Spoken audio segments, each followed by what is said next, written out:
Délice et Sanga, bonjour. Bonjour. Pourquoi cette plateforme Ensemble pour le changement? Parce que cette fois, vous y croyez? Vous pensez que la présidentielle aura vraiment lieu à la fin de cette année? Parce que nous pensons qu'elle doit avoir lieu et qu'il fallait donner corps à un programme, à une vision pour l'avenir et présenter cette candidature qui est celle de Moïse Katumbi pour la prochaine élection. Donc, quand le secrétaire général de l'ONU, Antonio Guterres, salue les progrès réalisés par la CENI en vue de l'achèvement de l'inscription sur les listes, il a raison?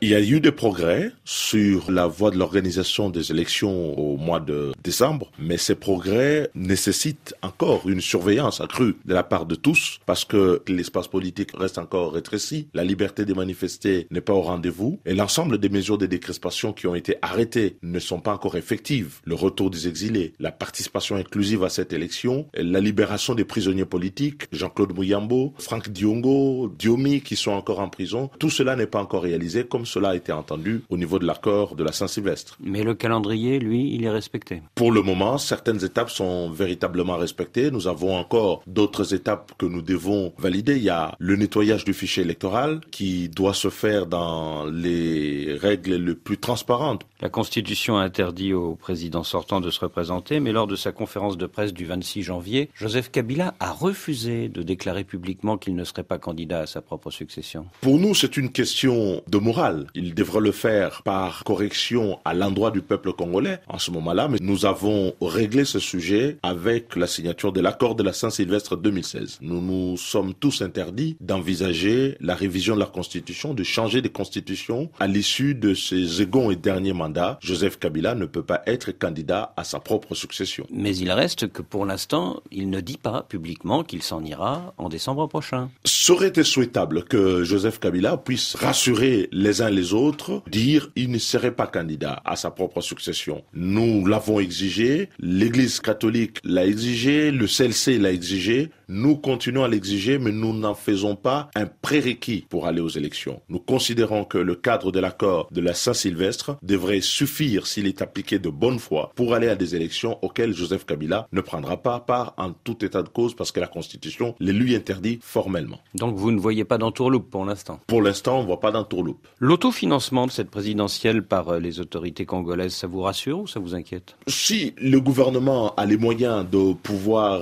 réellement financer ces élections, pourquoi pas? Mais l'autofinancement cache plutôt une prédisposition insidieuse visant à exclure tout regard extérieur sur la crédibilité, la transparence du processus. Cela est préoccupant. La diffusion de machines à voter sur tout le territoire en vue de décembre prochain, qu'est-ce que vous en pensez? Nous avons dit clairement au président de la CENI que ces machines à voter n'offraient pas des garanties de transparence, d'intégrité en ce qui concerne le vote à venir et pourraient compliquer le scrutin plus qu'elle ne va résoudre les problèmes. Donc nous sommes partisans d'un vote papier comme nous l'avons fait en 2006 et en 2011. Alors le 12 mars dernier, c'était en Afrique du Sud, Moïse Katumbi a lancé sa nouvelle plateforme en vue de la présidentielle de décembre prochain. Mais il y a 2 ans, en juin 2016, il a été condamné à 3 ans de prison dans une affaire de spoliation immobilière. S'il rentre, il risque la prison. Comment faire campagne quand on ne peut pas aller sur le terrain? C'est tout l'intérêt des mesures de décrispation que nous avons obtenues lors de la signature de l'accord de la Saint-Sylvestre et pour lesquelles nous continuons d'exiger l'application effective. Cette affaire est une instrumentalisation de la justice. Cela a été établi. Nous regrettons fort qu'aujourd'hui, on continue à utiliser cet argument contre Moïse Katumbi. Mais puisque cela résulte d'un engagement que nous avons pris de part et d'autre, la participation inclusive à ces élections est une des conditions de sa crédibilité. Si les acteurs majeurs ne peuvent pas participer à cette élection, alors cette élection ne sera pas libre. Alors si le calendrier est respecté, les candidats présenteront leur dossier au mois de juin. Comment fera Moïse Katumbi s'il ne peut pas rentrer d'ici là? Moïse Katumbi va rentrer pour déposer sa candidature, quoi qu'il en fasse. Pour ce qui est de la libération des prisonniers, des retours de ceux qui sont en exil, nous continuons de penser que ces mesures doivent prendre place au mois d'avril au plus tard. Donc le cas de Moïse Katumbi est couvert par ce volet-là. Oui, mais si les autorités maintiennent leur position actuelle, la prison pour Moïse Katumbi Katumbi, comment fera-t-il le jour où il rentrera au pays? Vous le verrez, il rentrera au pays, la candidature sera déposée et il fera campagne comme tous les autres parce que c'est un citoyen comme tous les autres. Il n'a pas à souffrir de l'arbitraire du régime. Et vous savez, si aujourd'hui le CLC, d'autres groupes dans la société se sont mis à combattre le système, c'est pour éviter que cet arbitraire, ces discriminations ne puissent prendre place. Oui, alors le CLC, c'est le comité laïque de coordination qui est proche de l'Église catholique congolaise. Si Moïse Katumbi rentre, vous dites ce sera en juin. Quoi qu'il arrive, au mois de juin... Au mois de juin, parce que c'est là que nous devons affronter cette étape du calendrier électoral, du dépôt des candidatures. Et si ça ne marche pas, s'il se retrouve en prison, est-ce que vous envisagez un autre candidat, un plan B? Pour le moment, je peux vous assurer que nous sommes sereins et rassurés sur le fait que Moïse Katumbi va pouvoir rentrer et il sera candidat. Et donc la question ne se pose pas pour nous. Autre problème d'Eli Sesanga, c'est la nationalité de votre candidat. La semaine dernière, Jeune Afrique a publié le registre de l'état civil de la ville italienne de San Vito del Normanni, qui indique que Moïse Katumbi a eu la nationalité italienne pendant 17 ans, d'octobre 2000 à janvier 2017. Or, la constitution congolaise de 2006 interdit la double nationalité.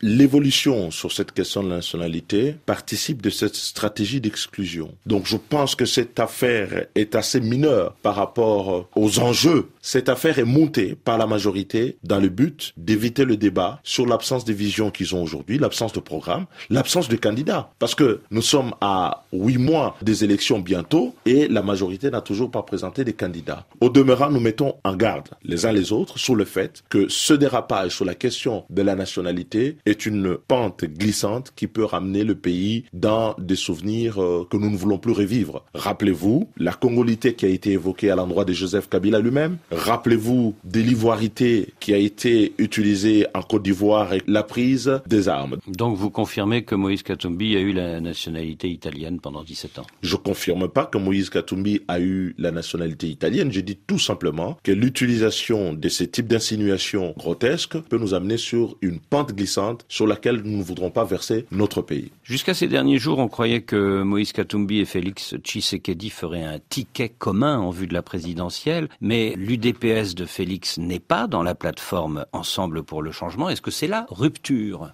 Le rassemblement était une coalition politique pour obtenir le respect de la Constitution, pour obtenir qu'à l'issue de son second et dernier mandat, Joseph Kabila ne puisse être candidat à sa propre succession. Ces objectifs ont été partiellement atteints. Un cadre a été dressé avec l'accord de la Saint-Sylvestre. Maintenant, pour aller aux élections, le rassemblement n'a jamais décidé d'être une plateforme électorale. Je crus comprendre que Félix Tshisekedi, à l'issue du congrès qui va avoir lieu dans les prochains jours, sera investi à la fois président de l'UDPS et candidat de son parti. On verra comment la dynamique va se définir sur terrain. Mais nous avons, nous, l'avantage d'avoir les équipes, d'avoir le projet, d'avoir un candidat. Et nous disons que cet ensemble, nous le proposons, nous le présentons au peuple congolais. Donc Félix Tshisekedi, Martin Fayoulou, les partisans de Jean-Pierre Bemba, Vital Kamerhe, Moïse Katumbi, chacun va être candidat dans son coin, chacun va attendre que l'autre trébuche? Non, nous ne sommes pas fermés à l'idée d'une candidature commune si jamais les discussions pouvaient y amener, mais nous n'en faisons pas un prérequis pour pouvoir aller aux élections. Le rejet aujourd'hui, les bilans de 12 ans de Joseph Kabila et de sa majorité au pouvoir est tel que l'opposition ne peut que l'emporter, sauf s'il y a tricherie. Oui, mais il n'y aura qu'un seul tour. Est-ce que votre division ne va pas faire le jeu du candidat du parti au pouvoir? Déjà que la majorité puisse avoir un candidat. Nous pensons que s'ils n'ont pas des candidats, c'est parce que véritablement, ils n'ont rien à dire au peuple congolais. J'ai vu leur dernière sortie à Kinshasa, ils ont passé le temps à parler de notre candidat. C'est une indication sur l'attente réelle que notre peuple a à l'endroit de cette candidature, dans le cadre d'Ensemble pour le changement. Deli Sesanga, merci.